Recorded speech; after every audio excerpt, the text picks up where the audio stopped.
Fox 4 News at 9. A small plane crash at Merrill Field Saturday leaves 2 people dead. Plus, the FAA approves drones to fly for the Alaskan oil industry. And it's a race against time to rebuild a town devastated by spring flooding. You're watching Fox 4 News at 9, KTBY Anchorage.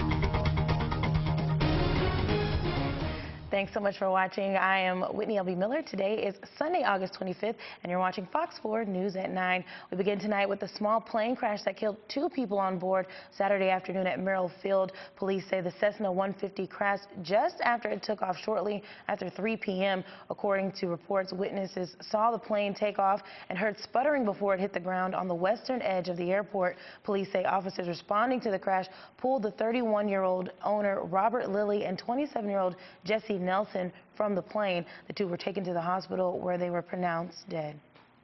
A 70-year-old Fairbanks pilot faces a potential $1 million fine and jail time for importing alcohol to a dry community. Both Ken Juppy and his business, Ken Air, was convicted Friday of turning a blind eye to the illegal alcohol carried in his Cessna 206 on numerous trips to dry or damp communities in northwestern Alaska. Prosecutors said during the trial that Juppy's actions amount to willful ignorance of the community alcohol ban. In some dry or damp villages, a 750-milliliter bottle can go for up to $250. The company now faces a fine of between $200,000 and $1 million.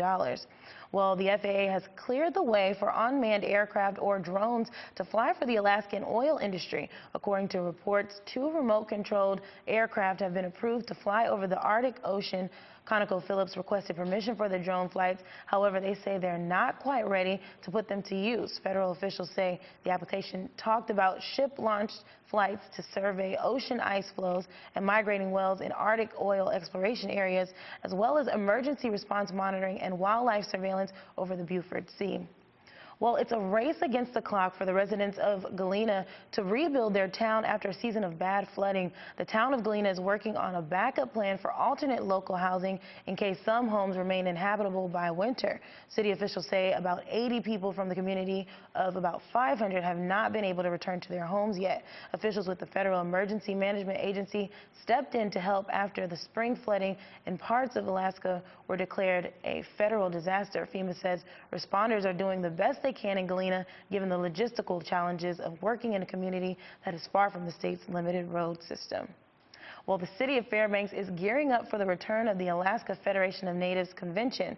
The city was awarded this year's convention, which typically draws nearly 5,000 participants. For the past 2 years, the convention has been held in Anchorage. This year, it will be held at Carlson Center from October 24th through the 26th.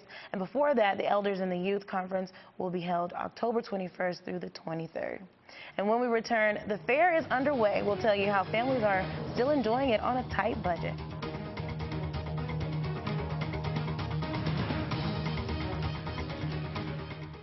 You're watching Fox 4 News at 9, KTBY Anchorage.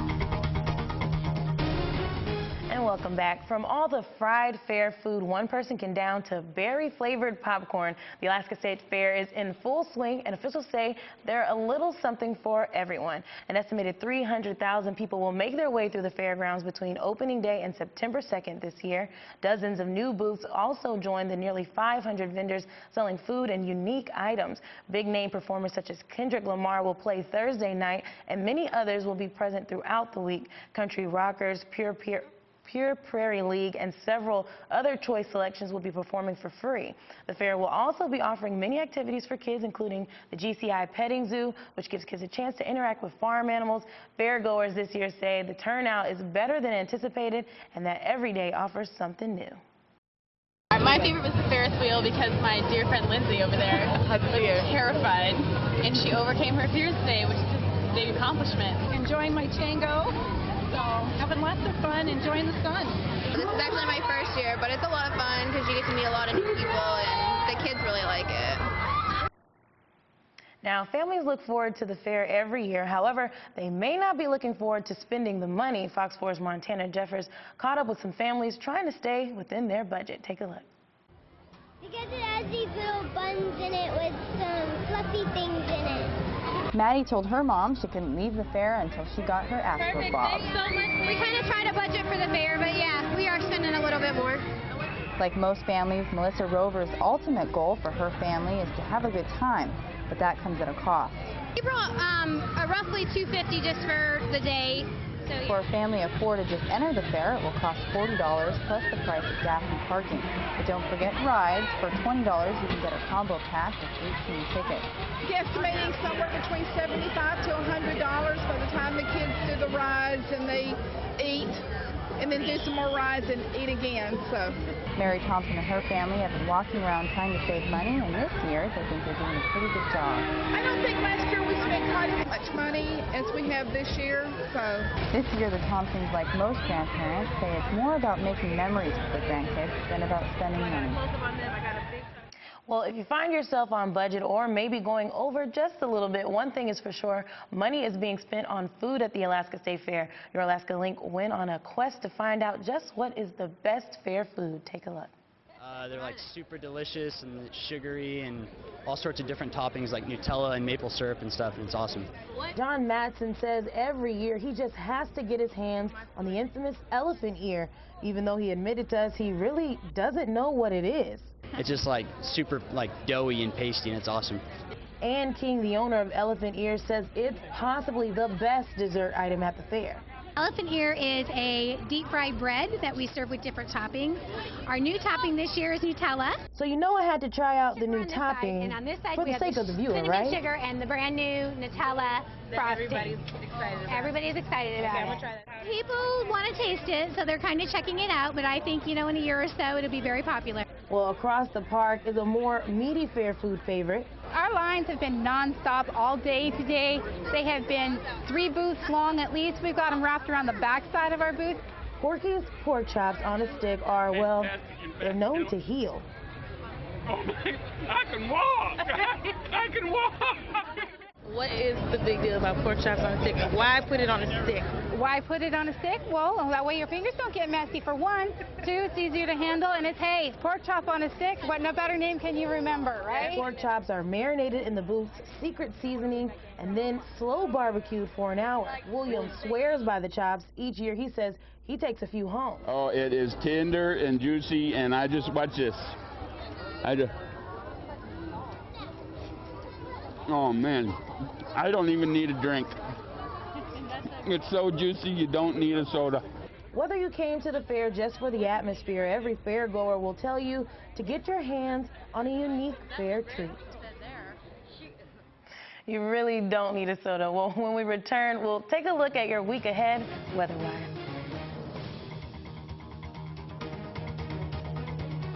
You're watching Fox 4 News at 9, KTBY Anchorage. Well, welcome back. Now it's time for a look at your statewide weather. Let's take a look at your current temperatures across the state. In Anchorage, it looks like it's 55 degrees now. Barrow, 36. Fairbanks, 56. Down in Ketchikan, it's 58 degrees and 62 in Onalaska. Your south central radar shows activity in the south near Cordova and Yakutat, and it was a pretty awesome day. I don't know if you got outside, but across the city, our Anchorage cam shows just how clear the skies were today. It was perfect fair weather. If you got a chance to make it up to Palmer, this whole weekend was pretty much ideal for the fair. It's beautiful. Right now in Anchorage, it's 55 degrees now, humidity 77%. The wind chill is 55 degrees also.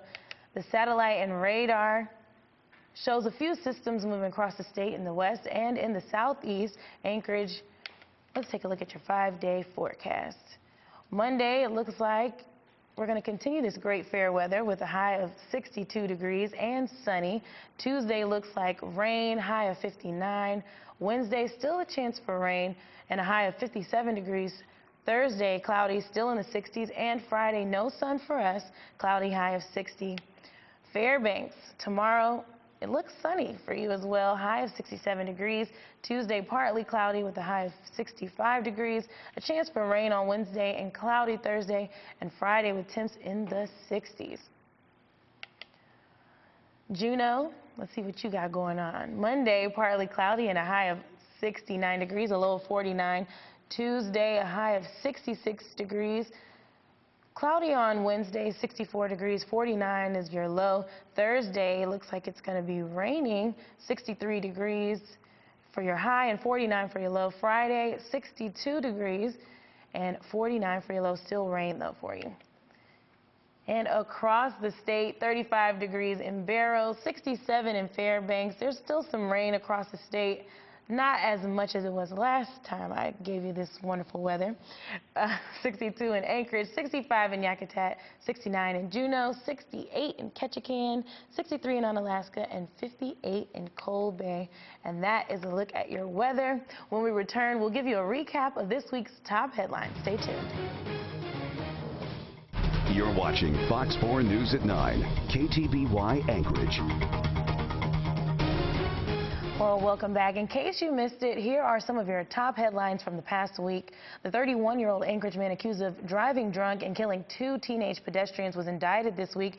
The 2 15-year-old girls were walking home August 9th when they were struck and killed. Police say Stacey Graham's blood alcohol limit level was about 3 times above the legal limit. Along with driving under the influence, Graham was indicted on 2 counts of second-degree murder and 2 counts of manslaughter. According to police, Graham had been seen just before the crash speeding recklessly. He suffered serious injuries in that crash and was hospitalized.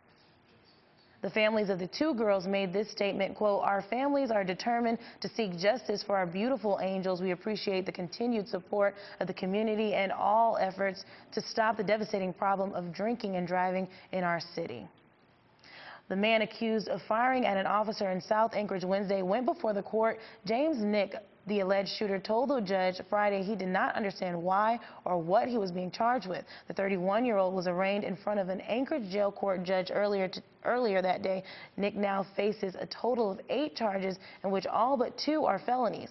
Nick is accused of firing several shots at a city police officer, Officer Bugsby, who was not injured in the incident, and his wife attended the hearing, however, declined to speak to the court. Nick was arrested in the Midtown neighborhood on Thursday after a nearly 5-hour manhunt was called off on Wednesday. In court, Nick was very vocal about his charges. Sir, I'm not hearing from you at this point. I need you. Sir, stop talking. Change it, file on cash court plus third party. All right, that is your bail, sir, and so you're excused at this time. Well, Nick's major charge is attempted murder in the first degree. His bail was set on Friday at $300,000. A legislative attorney says a proposed new regulation that would further define what constitutes a medically necessary abortion for purposes of receiving Medicaid funding would likely be found unconstitutional. The Alaska Supreme Court has held the state must fund medically necessary abortions if it funds medically necessary services for others with financial needs. Well, the Alaska State Personnel Board is considering including same-sex partners in the definition of immediate family. The proposed change in rules would allow state employees to take family leave due to a serious health condition of a same-sex partner. Same-sex marriage is not legal in Alaska, but of a state constitutional amendment. But the deputy personnel director says the proposed change in rules stems from a recent review of a 2005 Alaska Supreme Court decision. The Personnel Board plans to consider the changes at its September 19th meeting in Anchorage. Well, 4 schools are now allowing their students to bring their mobile devices into school and use them during the day. On the first day of school, it was phase 1 of this year's Bring Your Own Device to School program. Students of East, Chugiak, and Eagle River High Schools, along with Romig Middle School, brought smartphones, laptops, tablets, and other devices to class. The Anchorage School District says they hope that BYOD is in all of the district schools by next year. The devices will be allowed during school hours for class activities, homework, research projects, and other educational purposes, but they will not be allowed in open areas of the schools between classes. ASD said in a release that many lessons involving BYOD allow students to work together so that students without a device will not be limited to assignments. At the end of the year, phase 1 will be reviewed, and school and district technology staff who will examine its effectiveness and determine if it should continue. Well, the Affordable Care Act will officially go into place the first of next year, prompting Northern Benefits Group to provide individual health coverage to almost 66,000 uninsured or underinsured Alaskans. The organization says they will help guide individuals through the new insurance marketplaces that has been created with the approved ACA. Starting in 2014, there is a federal mandate that requires all individuals to have health insurance, whether it's through an employer policy or purchased through a federally facilitated marketplace. Individuals with household incomes between 100 to 400% of federal poverty level will be eligible for premium assistance. Enroll Alaska says the resources are now available to help make health care plan decisions easier for you and your family.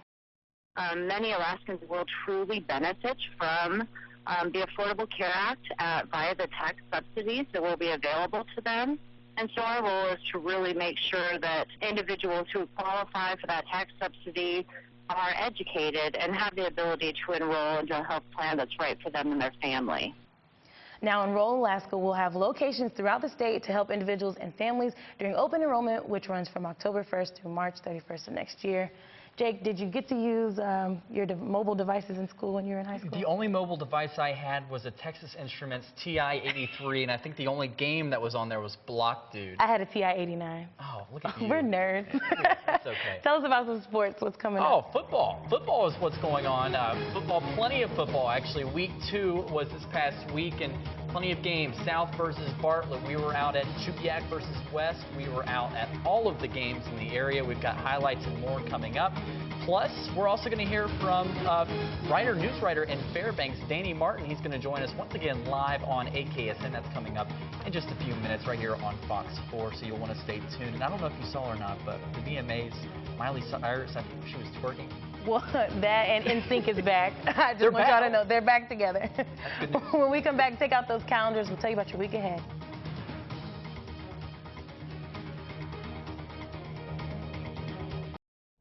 You're watching Fox 4 News at 9, KTBY Anchorage.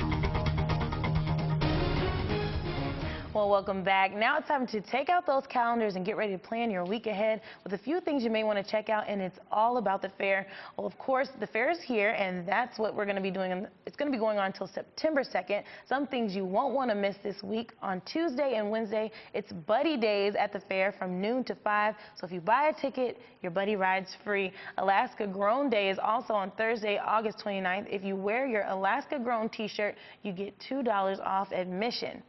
On the big stage, Thursday at 7 p.m., rapper and hip-hop artist Kendrick Lamar will perform. And Friday, you can see Three Doors Down in concert. A lot of people are excited for Bret Michaels next Sunday performing at the Anchorage Borealis Theater. And next Monday, Season 11 American Idol winner Phillips will also be performing. And finally, if you like to win prizes and play games, the fair has some special contests and events going on throughout the week. The 5th annual Legendary Karaoke Contest finals will be Friday at 7 p.m. on the Heineken stage, and the State Fair Fiddle Contest is Saturday at 11 a.m. on the Alyeska Pipeline Colony stage. And there is so much more. Just log on to alaskastatefair.org for more events and contests. And that's all the time that we have for you tonight. Thanks so much for joining us. Enjoy your weekend. Sports is up next. Good night.